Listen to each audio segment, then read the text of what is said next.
સ્વયંભૂ પિંપળેશ્વર મહાદેવના દર્શન કરવા ભક્તોનું ઘોડાપુર ઉમટ્યું। મહેસાણાના સાલડી સ્વયંભૂ પિંપળેશ્વર મહાદેવના મંદિરની લોકો મિની સોમનાથ પણ ગણવા લાગ્યા છે। સ્વયંભૂ પિંપળેશ્વર મહાદેવના દર્શન કરવા હજારોની સંખ્યામાં વહેલી સવારથી ભક્તો અને શ્રદ્ધાળુઓને લાંબી લાઈનો જોવા મળી। પવિત્ર શ્રાવણ માસનો પ્રથમ સોમવાર શિવ ભક્તો માટે અત્યંત મહત્વપૂર્ણ દિવસ। મિની સોમનાથ ગણાતા પિંપળેશ્વર મહાદેવ મંદિર પરિસર હર હર મહાદેવના જયઘોષથી ગુંજી ઉઠ્યું। આજુબાજુ વિસ્તારમાંથી હજારોની સંખ્યામાં ભક્તો મહાદેવના દર્શન અને પૂજા અર્ચના કરવા ઉમટી પડ્યા। શ્રદ્ધાળુઓ શિવલિંગ પર જળાભિષેક, દૂધાભિષેક અને બિલીપત્ર અર્પણ કરીને પિંપળેશ્વર મહાદેવની કરી ઉપાસના। શ્રાવણ માસ દરમિયાન કરેલી ભક્તિના ભાગરૂપે ભક્તો વિશેષ પૂજા અર્ચના કરી ધન્યતા અનુભવી। આજના પ્રથમ સોમવારે મહાદેવના દર્શન કરીને ભક્તો પોતાના જીવનને બનાવી રહ્યા છે સફળ।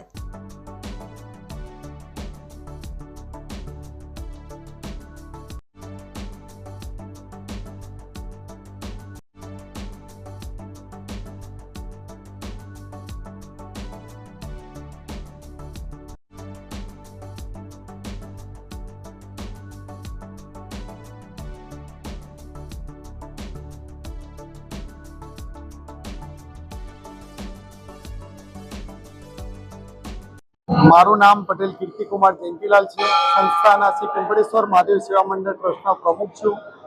બ્રિજેન દશરથભાઈ પ્રજાપતિ।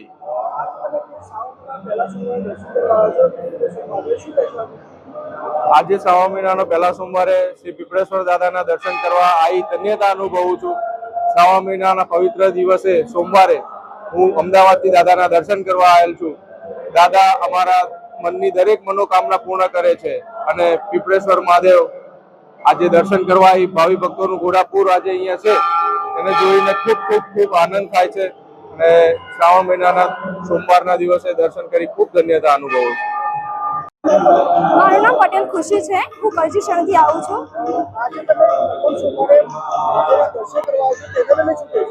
આજે શ્રાવણ મહિનાનો પ્રથમ સોમવાર છે તો અમે આજે દર્શન કરવા આવે છે, કેમ કે એક પ્રાચીન મંદિર છે જે લોકોને તમે ભીડ તો જોઈ શકો છો, કેમ કે અહીંયા બહુ લોકો આસ્થા લઈને આવે છે અને બધાની મનોકામના પણ પૂર્ણ થાય છે।